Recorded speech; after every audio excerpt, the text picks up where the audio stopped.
Good evening, everybody. Welcome to Dynasty 365, the Dynasty Fantasy Football podcast here at Fantasy and Frames and on the Fantasy and Frames Podcast Network. I'm your host, Jorge Edwards. With me, we got Justin Taylor and we got Aiden Weingartner coming on soon. Really awesome show tonight. We are going to be doing a rookie prospect mock draft, our first one before the NFL draft. And, it's going to be 5 rounds. A lot of people to talk about. Just get ready for that. And while you're getting ready for that, enjoy this.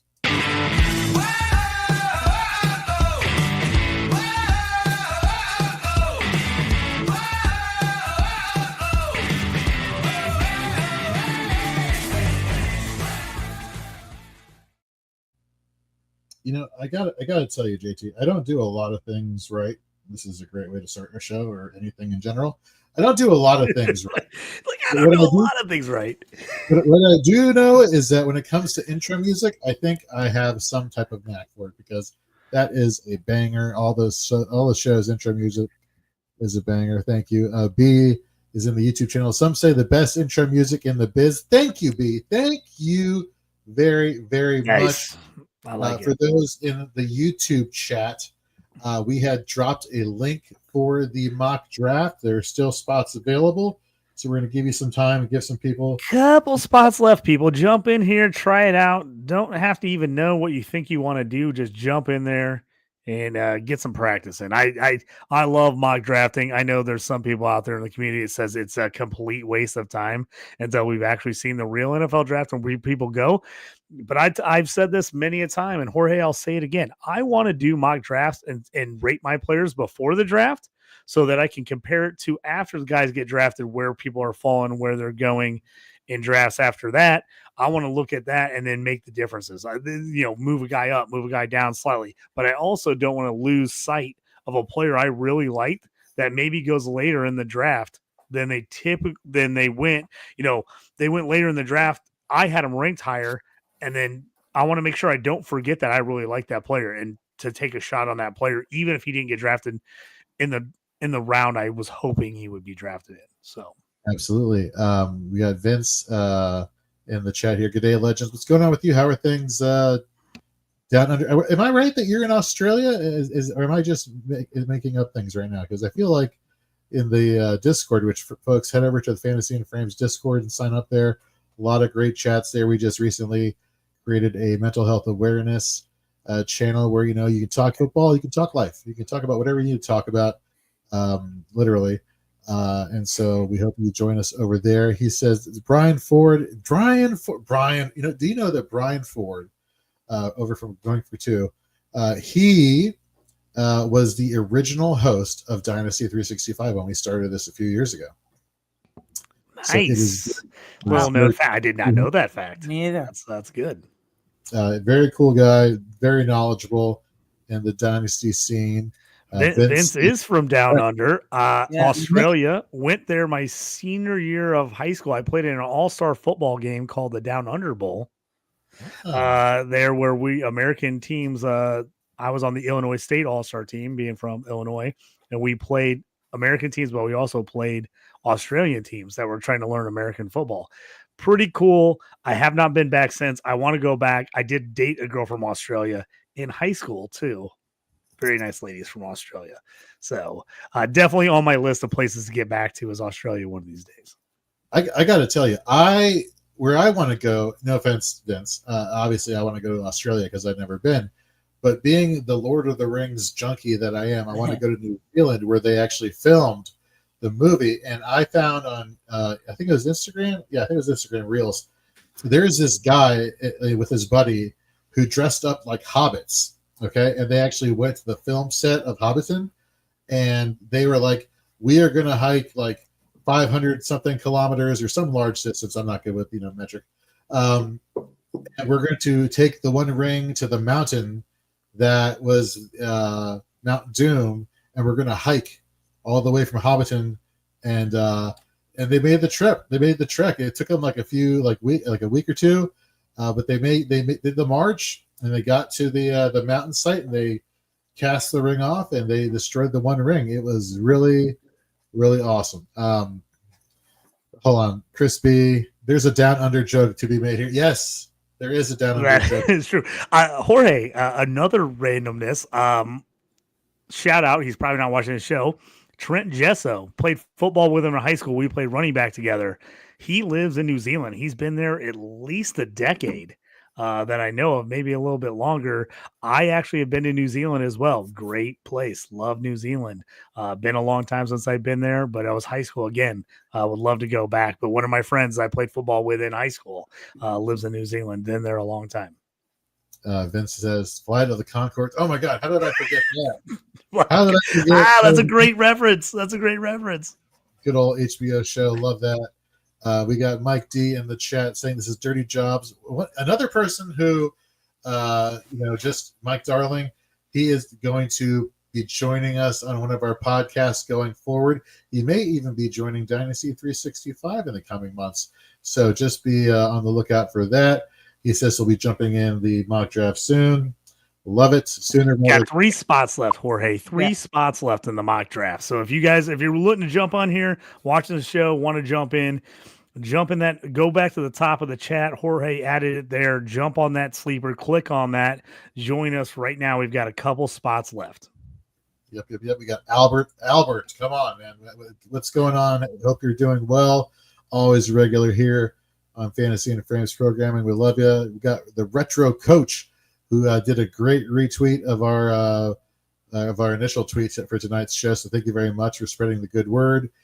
He says, and now they've announced Lord of the Rings, The Hunt for Gollum will be filming. Might even be more exciting. Don't tell me that. This is more for my, oh my God. So my son Nathaniel, who just turned 6 months recently, he has been well-versed since the day we brought him home to just last weekend. He has seen the Lord of the Rings expanded trilogy, a total from beginning to end 3 times. That's a lot of weekends where we're just, and of course, don't tell the missus because we're trying to limit screen time and whatnot. But Jorge, this is the best time to show these kids these movies because they don't know yet, and you can watch stuff you like, and they don't complain yet. They Maybe don't complain he'll that remember they it, don't too. like the movies, and hopefully the subliminal of you watching that movie with them, they'll be like, "I love this movie." When they get older, it's the right parenting move. I'm telling you, I'm all in on this parenting move. Show the kids the movies you like when they're younger. It's gonna sink in, and they're gonna love it when they get older. Absolutely. It's funny. This is WrestleMania week also, and I'm a big pro wrestling junkie. And so WWE released their top 50 WrestleMania matches of all time. And I got to number 1, which was WrestleMania 25 for those who are pro wrestling junkies. The Undertaker versus Shawn Michaels, the very first match they did, which was great. My wife, she's on spring break this week. She's a teacher. And so she went back home to Pennsylvania and took Nathaniel. So it's just me and my dog Penny. And they got back home yesterday. And the second they got back home, I was already watching the match, the number 1 rated match of WrestleMania of all time. And they got home, so I paused it, and we're all talking, and it's "Yay, how you doing?" Because my father-in-law, who's awesome, his name's Jerry. We're all there, and we're just talking about how was the trip, how are things, how is he doing, how was everything, how do you do with the Easter Bunny photo shoot? Did great, by the way, didn't cry. And eventually, I'm all right, that's it. I'm taking Nathaniel to the basement, to the entertainment center, and we're just going to watch the rest of this match. And he got inducted into WWE, so he is, early start. Early start. Sean, you're in the chat. What's up, Sean? You know what you need to do, Sean? You need to get into this mock draft. We got the 108, 111, and 112 spots left here. I'm putting the link for the sleeper mock draft room in the YouTube chat. Let's see. We got Ricardo. Ricardo, thank you very much for joining us. He says WWE plus fantasy can't get any better than this. Goddamn right. Goddamn right. Sean says he's in the number 2 spot. Okay, well, Ricardo. Yeah, he's there. Nice. If you're not in the there is. Sean's at number 2. Yep, he's in there. Yeah. Vince moved up. He switched his spot. He's at 3. He's stinking ahead of some people. I'm at 1-6. I got 5. I haven't picked out a 1-6 in most of this offseason. So I was like, I need to mix it up, kind of see what else. I was like right in the middle. I hate picking right in the middle. So I was like, it's time I take a right in the middle pick. So I'm taking 1-6. Looks like we got 1-8 and 1-11 left here. Yeah. Just joined the mock. Thank you very much. Brian in the chat, thank you very much for joining in at 12. Brian, so these are the formats here. Obviously, these are quote unquote super flex spots, so you can pick whatever position you want on offense for these 5 rounds. It is a linear draft, no third round reversal, just a straight linear draft. So that's kind of how we're real quick for everybody, so everybody's listening that's jumping in the chat. Break down scoring for us here. We're doing super flex, 1 PPR, any tight end premium on this. Tight end premium, yeah, 1.5 tight end. 1.5 tight end premium. So super flex, 1 PPR, 1.5 tight end premium. Yeah, thank you very much. Appreciate that. Totally blanked on saying that. So of course, your tight ends, It makes a difference. I like the tight ends in this class. So depending on the tight end premium, I've said it in a lot of mocks, it makes a difference for me because I really do like this class. And I will go a little ahead and pick guys if I really like them in the higher tight end premium. So 1.5 on that tight end premium for everybody out there. And just so you know, I will snipe you on Mason Taylor because I know that's your guy. So yeah, I know. I see this is what happens. I talk about my guys too much. It's all right. It's all right. I love it. I was gonna say anybody if you haven't joined the Discord yet, jump into the Discord. I'm getting mad trade offers right now. People are getting fired up about the draft meeting next week. All of a sudden, leagues I haven't heard a word from anyone in 3 months. I'm getting trade offers all over the place. So I'm going to be posting a ton of my trade offers in the chat tonight on our Discord and being like, hey, what do you think? Where should I go with some of these? Some of these I think are really good offers. Honestly, there's a couple that I think I'm actually on the winning side, and I don't know if I want to take it because I love this draft so much. I really don't want to give up a lot of draft picks, and I've got a couple of nice offers out there, but it's me turning around and giving away draft picks, and I just really like this draft. What did you do with the Ramondre one from the other day? I'm holding. I haven't made a decision. He retexted me today, and he's like, "What do you think?" I was like, "Dude, it's a fair offer. I like it." Almost everyone has told me to take it. So I'm going to say it real quick before we jump in, just so people know. I got offered Jane Reed, Ramondre Stevenson, and the 6-7. This is in a full IDP 50-man roster. So we do 7-round rookie drafts. So you see a lot of IDP or guys that fall in the 6th, 7th round, just so you know. Because a lot of people are like, 6 rounds. Yes, it's a full IDP 50-man roster. So I got offered those 3 players for 2-7, 2-9, 3-2, and 3-3. You're getting the players? I'm getting the players, trading the draft picks. So this is a team that I've been in the mix. I've never won this league. I've run this league for 12 years. I have the best record ever overall in this league in the history of the league, and I've never won it. I lose in the championship or the semifinals every year. Last year, CMC went down. Everybody on my team got hurt. Tyreek fell apart. I went from the highest scoring team in the league to I finished second to last. My team just absolutely fell apart. So I started selling pieces off and getting a bunch of draft picks. And now everybody's wanting my draft picks. And I was like, I have no running. I'm literally sitting on CMC and Jalen Warren. I take the players. I kind of want to take 1 million running backs in this draft, but it's like everyone's saying the value is Jaden Reed and Ramondre Stevenson, and I'm like, but I could take 4 running backs in a row and see who hits 4 in a row. It's a tough call. I don't know. So I'll be posting that in a poll later on the Discord, seeing what people think. So far, everyone has told me take the players. But man, it's so tough. I love drafting. And I made a bunch of trades to get all these picks. So now it's like it's tough for me to move guys and get rid of these draft Rookie picks. fever. That's right. Rookie fever's right. I love drafting. I love draft picks. It's my favorite. So we got Brian Ford. He just messaged me saying, if you're trying to join the Discord, there's like some type of tech glitch where it's not loading. So give us a minute. let us get through the draft through this And then episode. we'll update that. Yeah. And we'll get that fixed. For sure. And folks, if you want to hear more about, we go really in depth into these rookie players by position. If you want to check that out, subscribe to the Dynasty 365 podcast wherever you listen to podcasts. Head over to the Fantasy and Frames YouTube channel. You can rewatch the shows or have them in the background, listening to them, however you want to do it. We really dive into that. We dive into, coming up next hour, we got Shoot the Gap, our IDP Fantasy Football show. We dive into the IDP rookie prospects. And so we got you covered with, rookie prospects. And of course, once they actually become rookies, next week, we will do another proper rookie mock, as well as just, diving into giving you our analysis of, okay, now these players have teams. Where are they on the depth chart? What's the opportunity going to look like for them going forward? So, we got Vince saying, yeah, join the Discord, peoples. It's great. Thank you, Vince. Really appreciate that. Thanks. So I want to give the people what they want, and I want them to decide in the chat here. We got 2 spots left. We got the 108, we got the 111 still not claimed. Do we start the dang mock draft and just say, F it, let's just let the algorithm have some fun in drafting 2 spots, or do we hold until we get at least one more spot filled? We got John McGlynn over on X saying he would join. He's at Comiskey Park, or else he would join. He's at a White Sox game. I tried to hit up Johnny earlier. He's like, "Oh, White Sox tonight." Is happy birthday goes out to John McGlynn. It was his birthday this week. It's filled. Happy birthday to him. I just sent out a message to a mock draft group I'm in. I think we might have got. Yes, we're in. We're full.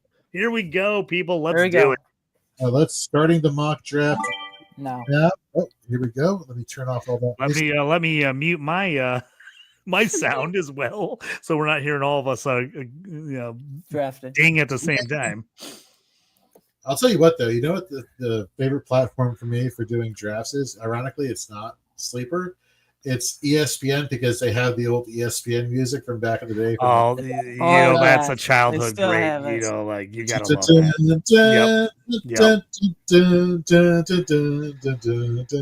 that. The only problem is here, Jorge. I don't know who our number 1 guy is. I'm not sure he's online. We got one guy not online. Funny? We all know who it is, but if he jumps back in, hopefully he jumps back in before it gets back to him. Yeah, but what's funny is that I posted the link for this mock draft, I think like at 7 a.m. this morning. He was the very first person to join at 7 a.m. Just like, well, that's why we waited too long. He's like, man, I didn't know it was going to go this late. All till tonight? I have to wait till tonight? All right, we got Sean going after Ashton GT goes 1. We talked a little about this, Jorge, is I think there's just very, very few leagues that GT doesn't go 1. Jorge, do you want to pull us up with the mock draft board so everybody can see it? Sorry. Oh, yeah. Okay. There we go. Sorry for those watching. I totally didn't realize. No, we just jumped in. To me, and I'll get you guys' opinion on this. I think unless it's an IDP, high scoring IDP league, I think it's hard to go anyone other than GT at 1. And the only thing I would do is Travis Hunter in an IDP, high scoring IDP league. I wouldn't take Travis Hunter that high just because we don't know what position he's actually playing. Brian is 6:08 a.m. Classic Jorge. It is Classic Jorge. I still have horrible sickness. Brian, nothing has changed, my friend. Nothing has changed. Sporadic. I see Vince going here at 1-3. See, I like this. This is not even an IDP format. I just love Travis Hunter, man. I think he's a unicorn. I've watched him the last couple of years. I really think Travis Hunter is something special. I really do. I know it's going to be tough for a lot of people, not 100% knowing that he's going to play wide out. I just think he's something special. I think he's worth it. If he doesn't make it for some reason, something happens and he plays more defense, you're going to eat it. But I think it's worth taking the chance. What do you think, Jorge? I think it's definitely worth taking the chance. But you heard what he said this week. If he's not playing both sides of the ball, he won't play football. Yeah, I'll believe that when I see it. But yeah, right. Millions will change that. But I think that's a smart move by him. He's telling people, I want to play both ways. If you don't think you want to play me both ways, why are you taking me? I agree with him. I think it's a smart move by him. Get it out there right now. Say, hey, I want to help the team any way I can, but I want to play both ways. So I just want to point out that Aiden took Ted McMillan, and he was like, "Whatever." And I'm like, "Whatever." Oh, just give me one of the best wide receivers in the class. I didn't say that. You were like, yes, you did. Rewind. I was looking at something else. Oh, okay. I wasn't sure if he was upset about Cam Ward that getting was a taken. steal to me. I'm not going to say whatever for McMillan at 105. I get what you're saying. You were looking at something else. Wink, wink. I understand. It's okay. It's okay.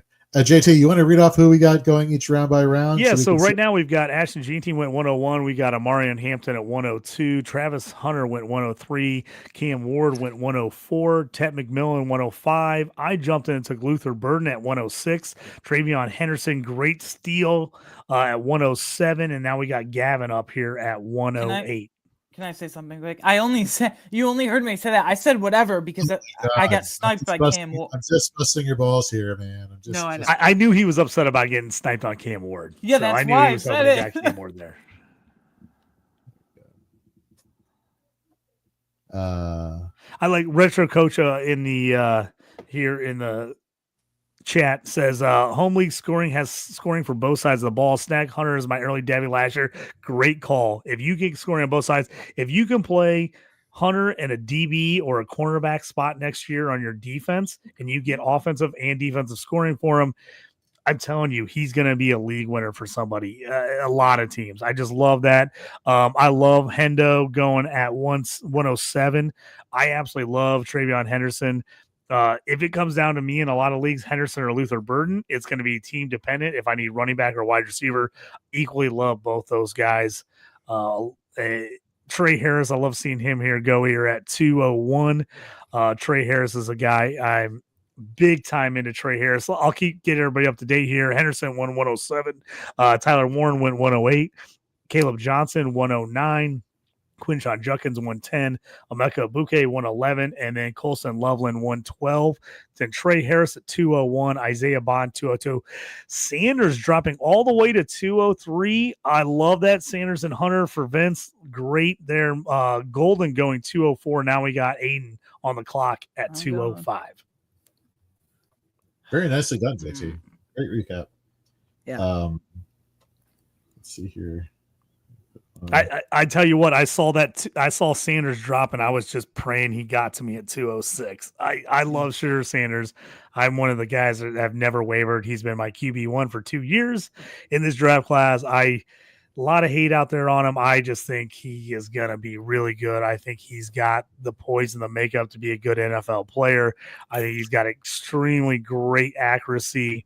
I think he throws a great deep ball. Obviously, the sacks are a huge concern. I think he's going to clean that up at the next level when he's not trying to do everything himself, which I felt like he was trying to do. I love the scam. Scataboo. I love that pick right there by Aiden. He was right there on my list of guys I want to go. Again, this will depend on who I need and what kind of league. I'm out there, and then I love Devin Neal. I'm taking Devin Neal from Kansas, running back. I just think he's super underrated. I know if you go back and you look at the combine, there's faster guys, there's bigger guys. I just think Cam Scataboo and Devin Neal are the two guys that know how to play football. I just think they're just good football players. They know how to play running back. I think those guys are going to find a spot on a roster, and they're going to be guys that all they need is a chance, and they're going to be really good for their team. I said in an article the other day that I think Cam Scataboo's got a top 5 season in him. Now, will he be a long-term fantasy football prospect? Maybe, maybe not. Maybe he's a one and done guy, but I think he has one monster season in him at least as a fantasy player. Brian said he's doing a video on Scataboo tonight. Can't wait to see it. Ooh, nice. Gonna have to check that out. Gonna drop that on Twitter, baby. We'll check that out. We'll retweet that definitely. Oh my god, damn you, Gavin 3. Gavin taking Jackson Arthur. I love it. I love it. So while Jorge is trying to decide who he's taking since he just got sniped, second round Trey Harris. Isaiah Bond at 202, Shadur Sanders 203, Golden at 204, Scatabo 205, Devin Neal 206, Jalen Noel 207, wide receiver Iowa State, love him, another great pick. Jackson Dart going 208, sniping Jorge, nice work, Gavin. And now Jorge here looking at 209 to go with his original pick, Caleb Johnson at 109. So I'm going to do this. I'm taking Elijah Arroyo right Oh, here. come on. What I wanted to do is something that I had to resist and fight the urge to, because there's a wide receiver who, if you guys listen to the wide receiver episode, I was very, very big on that. Everyone keeps telling me, oh, you can get him in the third or fourth round, and I'm like, I hope so. Because that's kind of what I'm banking on right now. Obviously, I'm not going to tell you all right now. He's not going to give it away just yet. I like Arroyo. As we said pre-draft, I'm a big Mason Taylor guy, but I think Arroyo is a guy that has a ton of upside in the NFL. I easily think he can be a second-round pick in the NFL draft coming. And if he ends up being a mid to second round pick, I think he's going to jump up draft boards, especially in tight end premium. So after Jorge took Arroyo at 2.9, RJ Harvey, a guy I'm getting higher and higher all the time. I'm really liking RJ Harvey. 210 goes to Riders 23. Dylan Sampson, another guy. I think him and Harvey, very similar type of players. I like both of them a lot. He goes 211. 212, Ollie Gordon. If you get 2023 Ollie Gordon, 212 is going to be an absolute freaking steal. If you can get 2023 Ollie Gordon, bigger player. Depends on the team he ends up on. Just wrote an article on DLF about him the other day. Really like him if he can get in the right format. Amenore 3-1. Then Jaden Higgins at 3-2. Jaden Higgins, a guy, he's right next to Trey Harris for me, so I really love that. Vince, stealing my guy, was begging he got to me here at 3-6. Mason Taylor at 3-3. Vince is absolutely stealing this draft with all my favorite players. He's already the number one guy in this draft right now. Retro Coach on the clock on 3-4. And now I have to figure out what I'm doing because I'm obviously not getting Mason Taylor at 3-6. Yeah, so I didn't snipe you there, so you're welcome. It was somebody else. Thank you, Jorge. I let somebody else do it. Okay. I don't love this, but I need a QB, so whatever. Milrow's going to be interesting. So Tootin goes 3-4, Virginia Tech running back with crazy good speed. Milrow 3-5 to Aiden. Milrow, people are all over the place on Milrow. I think he's a smaller, lighter version of Anthony Richardson. I think if you're willing to sit on him and mold him, I think he could end up being really good. But I hate to see with what the Colts have done to Richardson and just like sit him, not wait, not be patient. I think if you're willing to be patient, Jalen Milrow could be an absolute steal at some point here. I got about 20 seconds left here on my pick. Like I said, Mason Taylor would have been my guy here at 3-6. This is a guy I'm going to take here. He's kind of been all over the place for a lot of players, but I really, really like him. I think he's going to be better in the pros than he was in college. And that's Damian Martinez, the Oregon State / Miami running back. Really good size. Threw out some good speed decent numbers for his size at the combine. I just think Damian Martinez in the right situation. I think he could be a really good running back in the NFL. Get him in the third round. I'd love it. All right, Gavin, don't you do it. Don't you do it twice in a row. After I took Damian Martinez at 3-6, Jack Betch goes to 3-7. Gonna kick you. Nice job. And then Gavin takes DJ Giddens, running back out of Kansas State. And then Jorge, my boy, Pat Bryant, wide receiver at Illinois, 3-9. I think Pat Bryant's going to be sneaky in this draft. Dude, when you look at efficiency metrics for wide receivers, like yards per out run is like one that kind of sticks out a lot. And when you look at him in versus man coverage and versus zone coverage, he's like in the top 10 out of all wide receivers in like all of college football. Like this, Pat Bryant, I think, is one of the most slept on wide receivers. And I get why. Illinois was a very run heavy school. He didn't get a lot of opportunity. But the dude's a beast. Like with little opportunity, he was able to work his magic. So I'm very, very high on Pat Bryant. Let me put up his stats here. He had 10 touchdowns on 984 yards playing in 12 games. That is crazy efficiency. You know what I mean? So only imagine if he gets more reps, more playing time. Love it. Yeah, I think Pat Bryant's somebody that's going to go higher in the real NFL draft than people currently see him as going. Xavier Restrepo had the really bad 40 time, but then people talked about, hey, he slipped, he had an injury. We'll see how that affects him in the draft. He goes 310. Jaden Royals, people are really, really high on Royals from Utah State, or they're low on him. Kind of ran a funky system in college. He's 311. Guy's got a lot of talent. Harold Fannon's another one. He was most people's tight end 1, 2, or 3. He's kind of dropped a bit for some people. He's a little undersized, a little under speed. 312, I think, in a tight end premium is a great spot to take a shot on Fannin. No, I mean, yeah, everybody was hyping Fannin, pre-combine, and then he has the slow 40 time, and it's like, whoa, this guy is a trick pony. It's like, or he just had a bad. He just had a bad. Sometimes 40. Guys have bad days. It does happen, and again, sometimes on tight end, we get a little crazy because we love the guys that put up the crazy RAS numbers. But a lot of the guys that put up crazy RAS numbers sometimes at tight end aren't very good tight ends. They're just really good athletes who aren't necessarily great tight ends. Fannon's a guy, we've seen it. Travis Kelce's made an entire career out of just finding the zones, finding the right spots, making things happen without necessarily beating everybody with pure speed and athleticism. So I think if Fannin can end up in the right situation with a team that can use him correctly, I think you could get a steal there. Absolutely.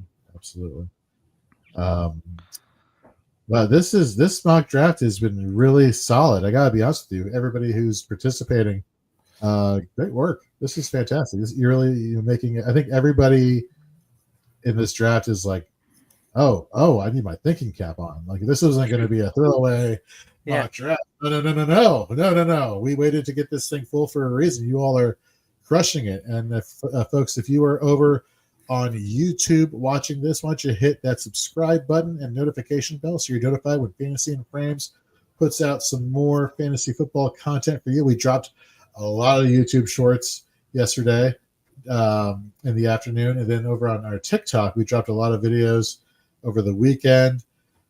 Check them out. I mean, from free agency to draft, mock draft, analysis to whatever and everything. We really got you covered there. So check out those shorts. Let us know what you think. We don't like to put out shorts that are just like clickbaity that, they got a view. Yay. No. Like we want this to be actually like usable, helpful information. So definitely check that out. So follow us everywhere on social, on Instagram, on TikTok, on Facebook. And I know Facebook is dead to a lot of you. I get it. But you know what? Do what you got to do. I'm going to go Kyle McCord, who is probably one of my favorite quarterbacks here in the draft. The guy just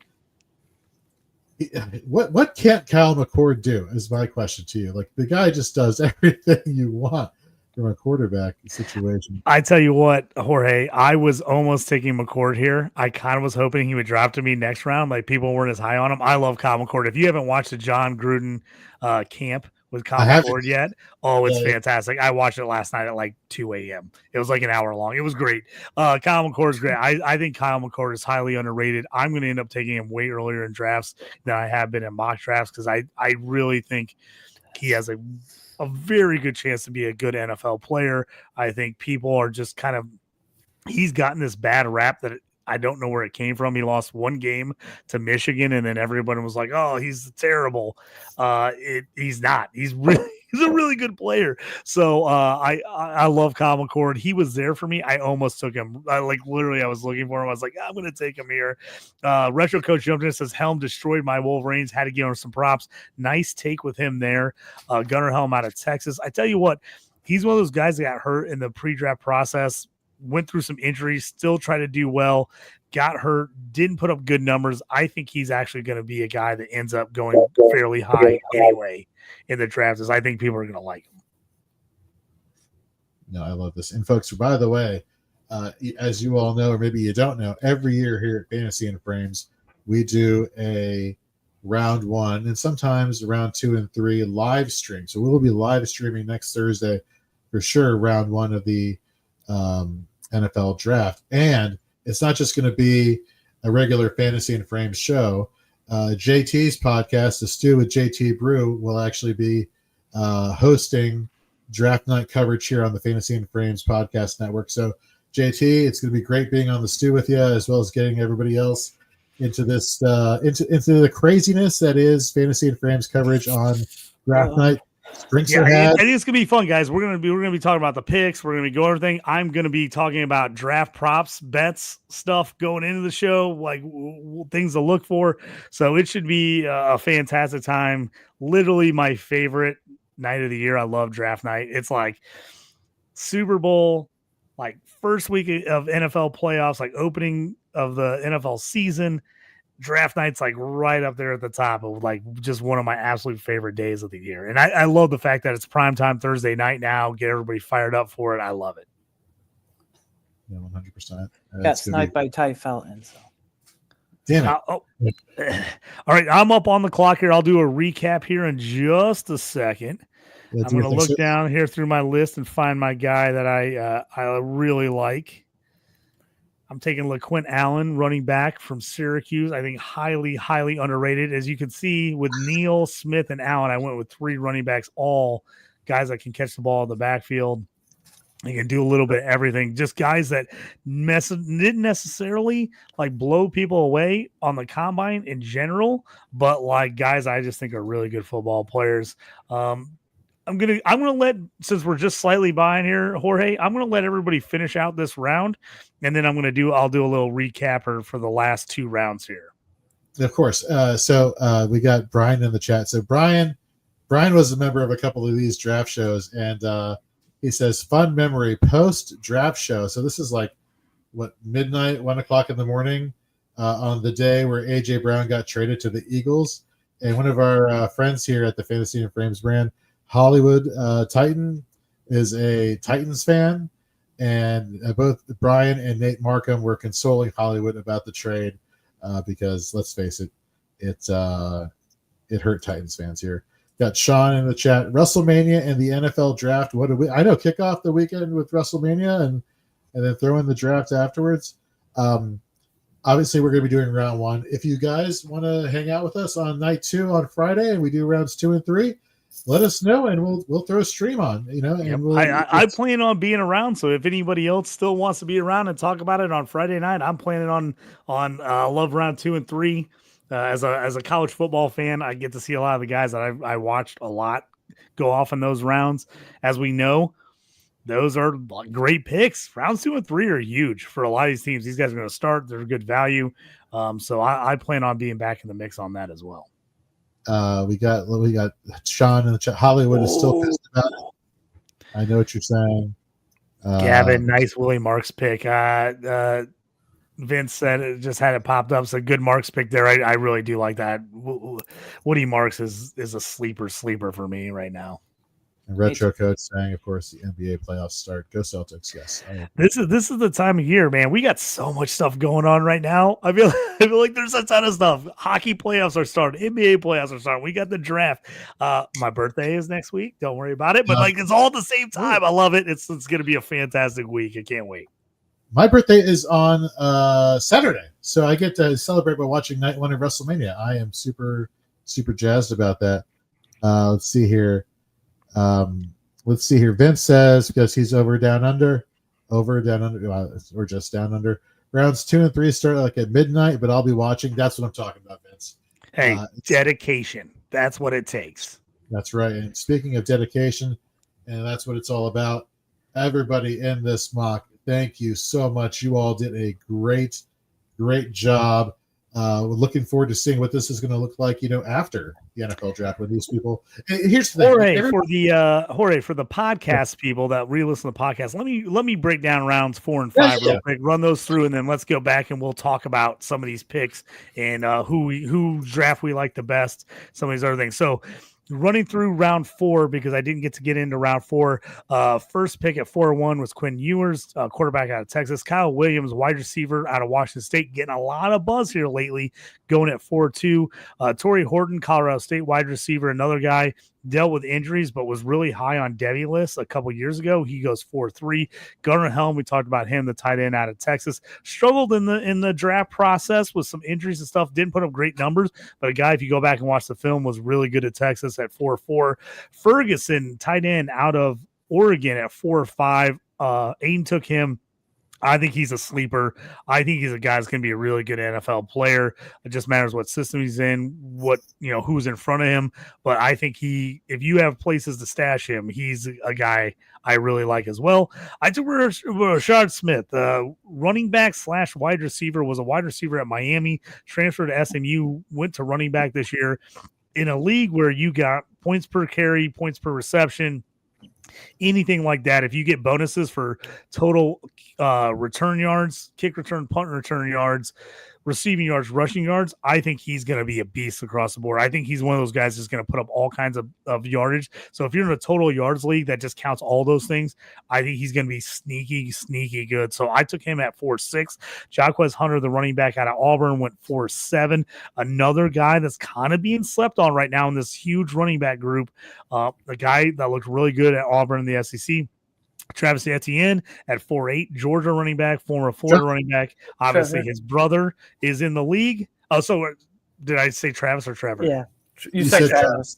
I said Trevor. I meant Trevor. His brother's Travis. The Jags running back, another guy that really good showing at the combine. Kyle McCord went to Jorge at 4-9. My QB3 currently in this are tied. He's right behind Dart. He's my QB 3-4 in this draft. I like Colin McCord a lot.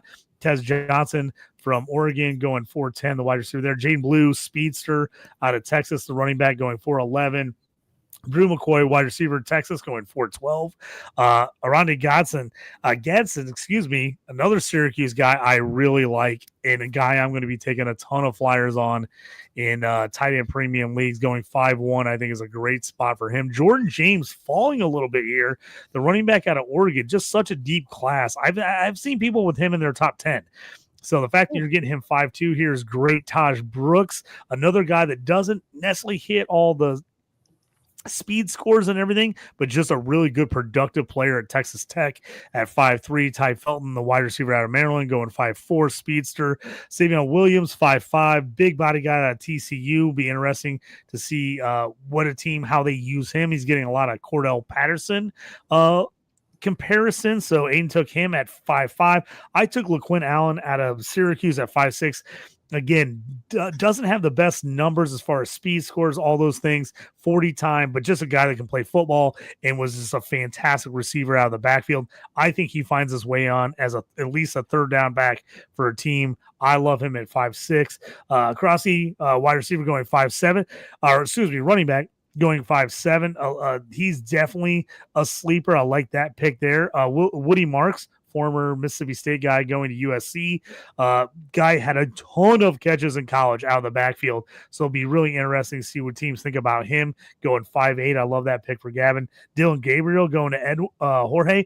I've seen people completely out on Dylan Gabriel, and I've seen other people be like, I don't know how he doesn't end up being a starter. A lot of people are calling him a right-handed Tua. They think he could be a Tua type of player in the league if he gets a shot. So it's going to be interesting to see him 5'9". I love that in a super flex. You might as well take a chance. Tesla, wide receiver out of Arkansas, 5'10". His speed score put up a crazy score. People are talking to him as a riser. I really like that. Taking a shot. Tyler Show, the wide quarterback, out of Louisville at 5'11".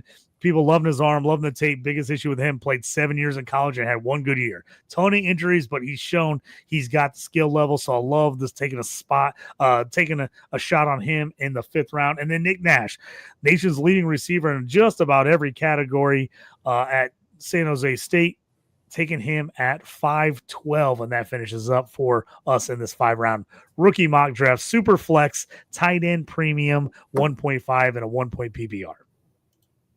Woo. Great job. Great recap. I need a drink. I need a sip. I need a sip after that one. Good job. Seriously, I have this like ginormous thing here Arnold Palmer. I'm a big lemonade and iced tea person. I swear that's all that's in it, and that's what I tell people at work. I swear that's all that's in it. That's all. Wink, wink. No, seriously. Jorge, as we're saying, Sure. I think this is a good one right here. Vince says, pour one out for poor Rocket Sanders. How the mighty have fallen. I tell you what, he did not go in this draft.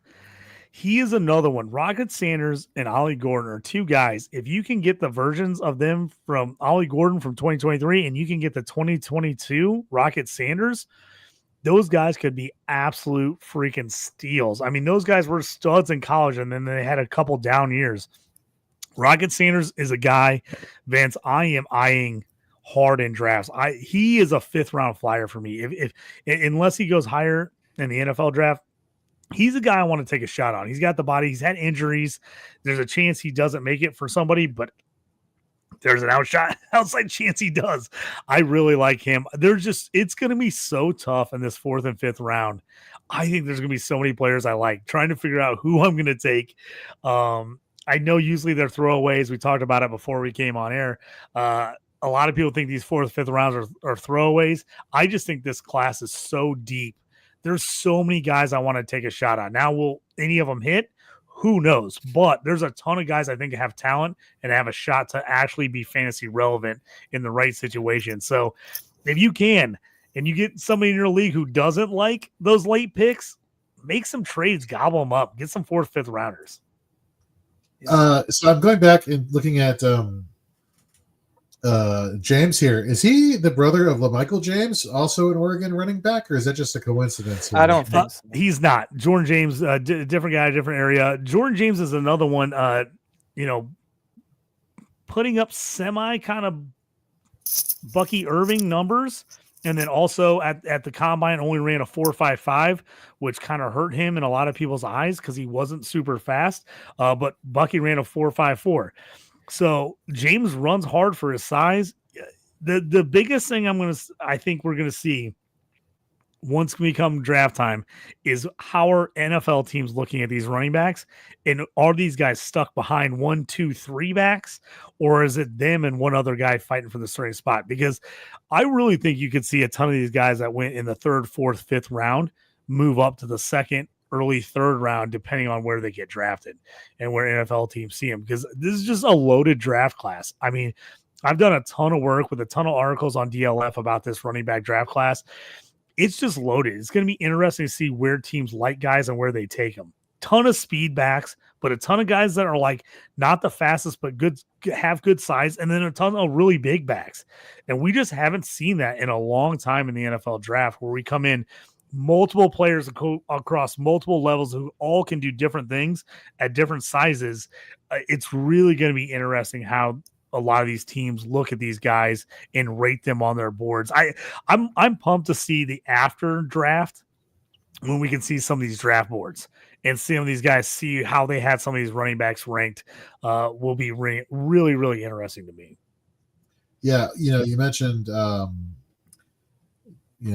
pick for Dylan Gabriel here, just to defend that a little bit. You look at his average, his adjusted completion percentage. His sweet spot is really those intermediate passes, the 10 to 19 yards. Go figure. That's an Oregon style of quarterback play. That's what Bo Nix was used to. He was used to throwing the short to intermediate and then letting Troy Franklin rip it upfield. And that's kind of a system thing. And so when everybody was talking about, well, where would Bo Nix fit in nicely? Well, Sean Payton kind of does that. Oh, yeah, it's like, he should probably go to Denver. And then what do you know? I really like Dylan. Like the guy, like first of all, Poor went out for the fact that he's not in college anymore, because he's been there for quite a few years. And so he definitely lived the life of, entertainment. But really, think about that, Jorge. If you could go back and be Dylan Gabriel, be Dylan Gabriel. You went to Central Florida, you went to Oklahoma, you went to Oregon. What a great college life! What a great college career! This guy got to go all over the country, and play 6 years of college football, all-time leading pass touchdown. Oh man, it's amazing! Gosh, what an experience! What what a college career. I mean, But really, what- just but- great. What really stands out for me is like when this guy has been blitzed, he's the quarterback 4 in this class in terms of adjusted completion percentage. The only one the only one that we really care about that's higher than him is number 3, Shedeur Sanders. I mean, I get it. People are not talking about Dylan Gabriel, and he's not going to be that person. But he could be, ironically, a Marcus Mariota type of player where he is a backup, and then if he came in a game, I think he could do something pretty serious. And again, in the 5th round, I'm firing off anybody I can really like at this point. And so yeah, that's kind of where I went with Gabriel there. But going McCord and Gabriel, I understand that's not exactly the best way to go about it, but at that point, just get your guy.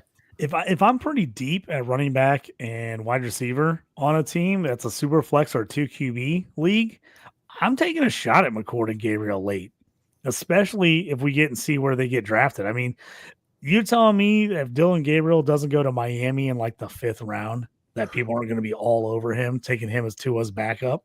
Yeah. Like people will be all over that. Especially in a 2 QB league, Superflex. I like it. You want to take chance on these guys because we've seen it. Only takes an injury and these guys are out, and then you got to have a guy that can play. I tell you what, John Lobb is probably one of the guys I think is biggest on Dylan Gabriel. He did a breakdown of him, and he's like, I just think he is a starting NFL QB. Like he's like, when will he get the shot? I don't know, but he's like, I think he's going to start in the NFL. So he glowingly talks about him. And we've seen with some smaller guys, coaches are changing their game plans to make it work for these guys. A Bryce Young, a Tua, some guys that aren't quite as big as other guys. They're figuring out success with the right offensive coordinators and the right head coaches. Yep. Yeah. I mean, so okay, let's go through here. Aiden, examine the draft board here for a minute here. In which players draft do you just that's what you walk away saying, like, yeah, this was the right way to go about it. Like which specific person? Yeah, well, like which team number, 1 through 12, like whose team do you like the best? Okay, let me look through because I haven't even thought about it yet. I'll talk about it while Aiden's looking. Why Aiden's looking. My favorite draft in this, and obviously I can't take my own. I can't be that way. I like what Vince did. I really love what Vince did. Travis Hunter at 1-3. Absolutely in a super flex draft gets Shedeur Sanders, who's my QB1 at 2-3, then Mason Taylor, who's my tight end 3 at 3-3. Then I love the upside of Horton in the 4th round. I think if Horton wasn't hurt this entire last year for Colorado State, I think he's a 3rd round pick, 2nd or 3rd round pick. So I love getting Horton in the 4-3. I've seen a lot of teams like Taj Brooks. He played a lot of years in college, but again, we've seen it with Ray Davis last year. These teams are thinking about the first 4 years for these running backs contracts. They're not thinking past that for a lot of these guys. So getting him at 5-3, I think he's definitely a guy can be a quality backup. And if he gets a shot to play because of injury or whatever else, he's a guy that can get you some points. So I absolutely love getting Hunter, who to me, I've got Burton as my number 1. I think if Hunter was just purely a wide receiver, he's probably my number 1. So going my QB 1, my wide receiver 1, my tight end 1, Horton, who I think has a ton of upside, and Taj Brooks, who I really like in that 5th round of running backs. I really like what Vince did. He to me, value-wise, everything, I think he won the draft. I got my team. Who you got? So I really like what looking through it, the retro coach did, because first he started out with Cam Ward. Cam Ward is like, now in a typical draft, ideally he's not QB1, but for this draft specifically, he is QB1. I'm a big fan of his high upside and athleticism and tools. And then coming back in the 2nd round and getting Matthew Golden, like you can make a legit argument where in super flex drafts such as this one, Matthew Golden should be a late 1st round pick. So I think getting him in the early to mid 2nd round like retro coach did was awesome. And then Baseball Tootin, because of his speed and receiving game upside, I really like that in the 3rd round as a value. And then finishing off with Gunnar Helm in the 4th and Ty Felton in the 5th. I'll circle back to Helm in a minute, but you guys heard me say, I got sniped on Felton. I truly did, because I was looking like Kyle Williams, Savion Williams, Ty Felton. they're all in the same clump/tier for me, if you will. And I think Ty Felton eventually will rise to the top of that. So I think that's awesome steal/value in the 5th. And then Gunnar Helm, for whatever reason, people are still down on him just because of the speed. But if you look last year, in every big moment, it was Matthew Golden. More specifically, Gunnar Helm is a big red zone target. He had a clutch for them all year last year with subpar QB play, let's be honest, and Quinn Ewers. So I really like his draft from top to bottom. Some really nice picks to start off with Cam Ward and company, and then some really nice value down the board as well. So I wanted to give Retro Coach a shout out for all of that. So I am torn. So right, you like, for me, it's the guy coming right after me. Phrasing. Riders 23. Yeah, Judkins and Harvey go. Love both of those running backs. Really big fan of Harvey. Just super efficient. I like the Restrepo and Tez Johnson picks. Both, according to PFF, top 15 in terms of yards per out run, slot wide receivers. Just give them that opportunity to make plays, yards after the catch. Super efficient. Some coach could say, hey, we need a playmaker. Go out there and make a play. And I think both of those wide receivers can do just that. But for me, we keep saying this running back draft this NFL draft is running back heavy. So I think while Riders 23, definitely like your picks there. God damn it, JT, you just took all the running backs. It's kind of hard for me to ignore. And you got your guy Luther Burton there.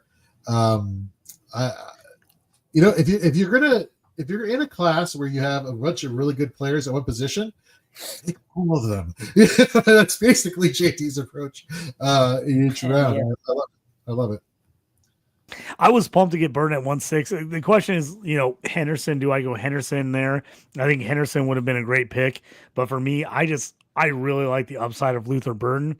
And if I'm going wide receiver round 1 and I'm taking Burton, then I'm probably loading up on running back the rest of the way. If I would have went Henderson 1.6, there's a good chance I would have taken Jalen Noel or Jaden Higgins at my 2.6 and skipped on Neal, knowing I had Henderson, and then went back to running back after that, to be honest with you. Retro Coach says, thanks, Aiden. And yes, it was tricky to have Vince in front of me, sniping Hunter and Taylor. Just looking at this mock, before we close out the show tonight, because we got Shoot the Gap coming up next, and I want to ask Aiden and I want to ask JT, and JT, I'll ask you first. Just looking at how the first round played out, first and second rounds have played out, in doing a rookie draft, let's say you had some. Well, sorry, let me back up again. Rookie draft. Let's look at how it played out. Would you rather in a league that's your rookie draft in your league? Would you rather be in the beginning of the draft, the middle, or the end? So this is a tough one.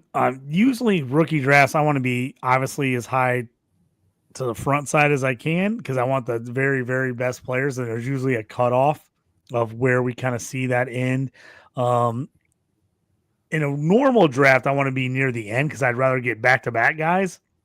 But in rookie drafts where you start and you're basically going linear style like you would in the NFL draft, I want to be near the beginning. Now, the problem is if you're near the beginning and you're a dynasty league, most likely it means it's because your team sucked and you missed the playoffs unless you made a really good trade. So that's always always the give and take.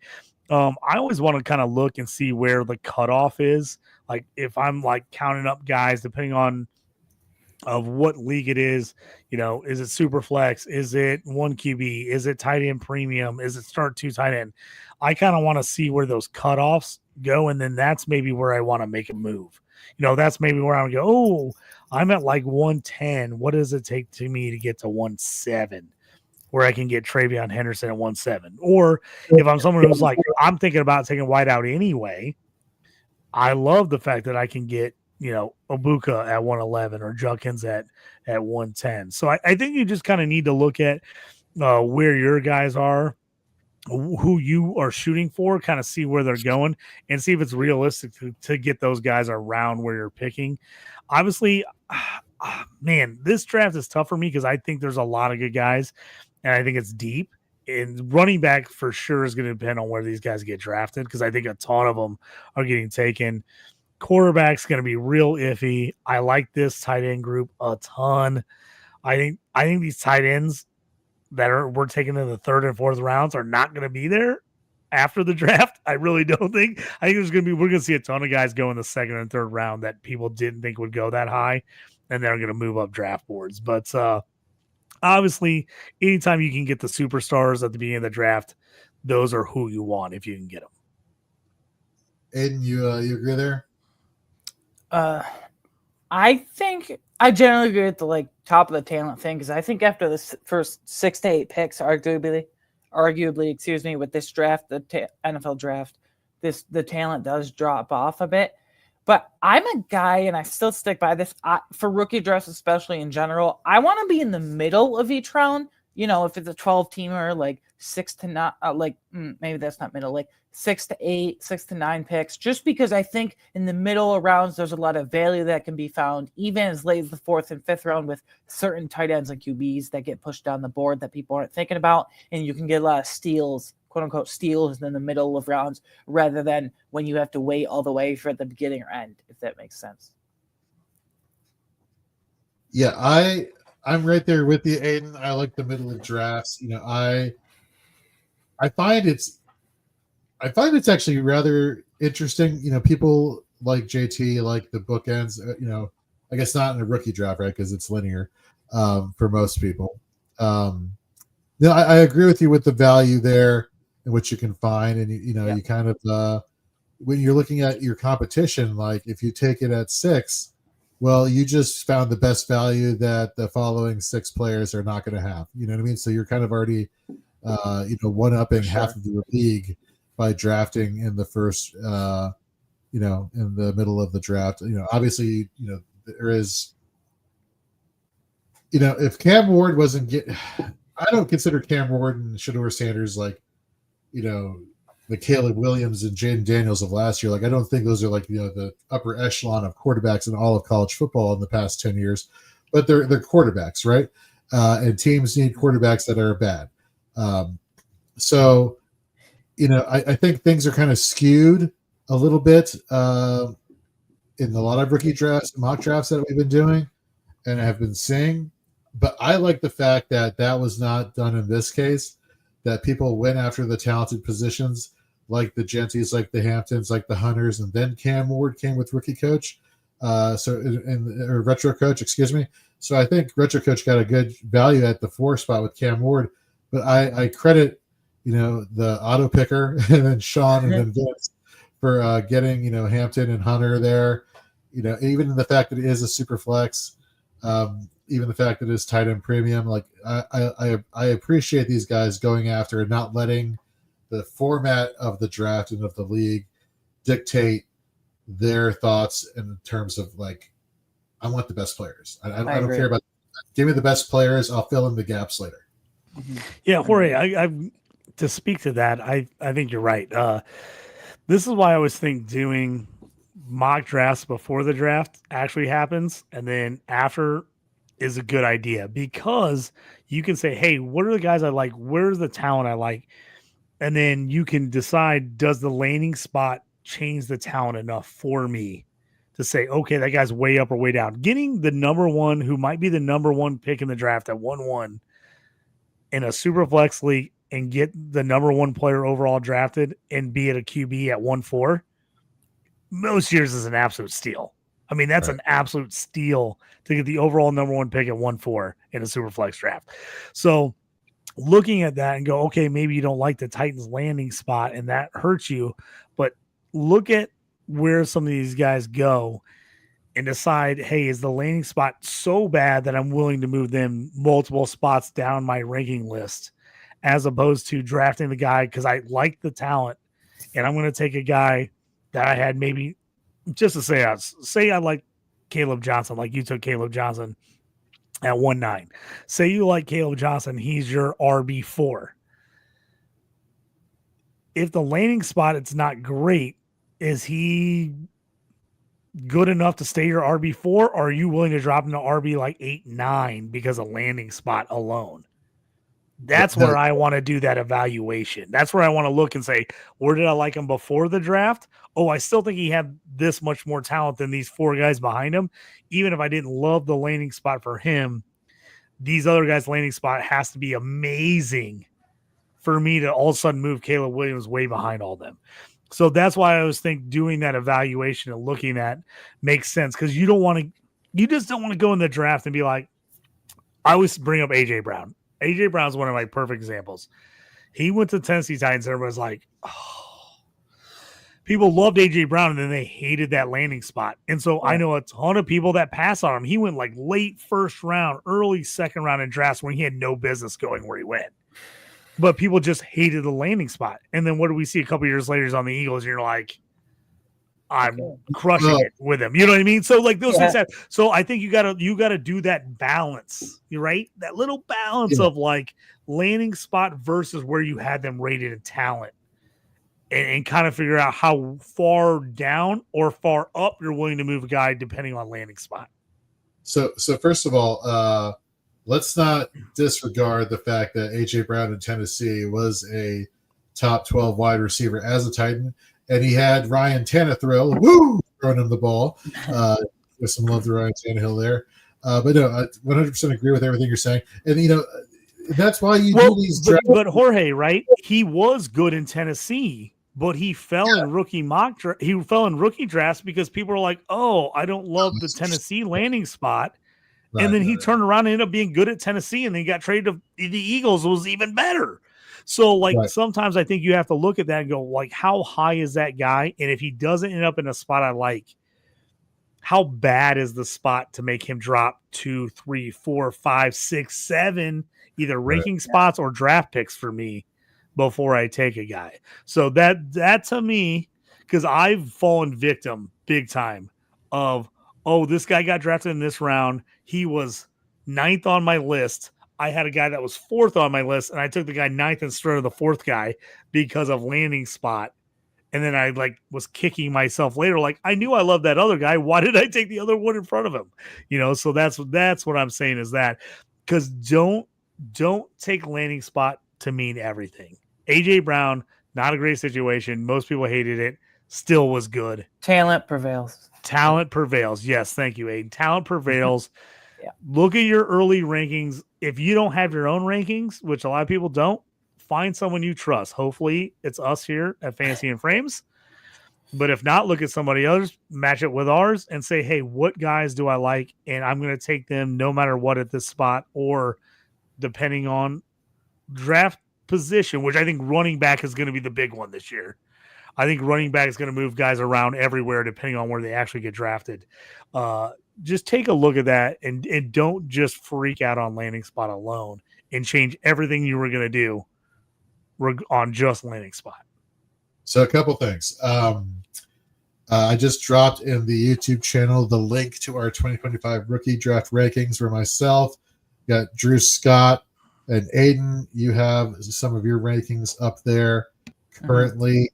The second thing is there's a reason why this show title is 2025 Rookie Prospect Mock Draft, because these guys aren't rookies yet. And so I think what you should take away from all these mock drafts that you're doing pre-NFL draft is those are mostly skewed towards talent and efficiency, right? And then it's really the mock drafts that screw you over to a certain degree after the draft, where now it's like a true rookie mock, right? Where it's like, ooh, landing spot is going to completely scare me off. But to your point, to both of y'all's point, sometimes talent can overcome just a really shitty situation. So, I mean, that's something that definitely you have to pay attention to. Neighbors. Yeah, you have to look at the quality of the talent too, obviously, when you get there. But that's going to wrap it up for this episode of Dynasty 365. Next Wednesday is going to be kind of interesting because the Fourth and Frames crew and the Shoot the Gap crew are going to have one mega episode where it's basically we're going to be doing a real NFL mock draft, talking about the real NFL draft, not like rookie drafts or fantasy drafts, like a real NFL mock draft, talking about offensive players, talking about defensive players. And you know what? We might as well throw in everybody from Dynasty 365. So the three of us plus Drew, Rhett, Nate, they'll all be there. And it'll basically be, starting at 9 p.m. Eastern, a massive conglomeration of Fantasy and Frames. I think Kyle, too, was going to be. And Kyle's going to be there too. Fantastic. Kyle's going to be there also. So we're going to have a good time. Retro Coach that's in the chat. Thanks, guys. Fun time on a Thursday. Absolutely. But folks, don't go anywhere. All you IDP aficionados, you junkies there, you like to talk football. JT and myself on Dynasty 365, which is going to kick off wherever you're watching this in a few minutes. We're going to go over, free agent landing spots of some of these defensive players. And we're going to kind of give you an idea of I think they're going to do all right there. Or they're going to do better than expected, or you want to stay away. So stay tuned for that. So for Aiden, JT, I'm Jorge. We will see you all on the Mega Show next Wednesday. Be safe.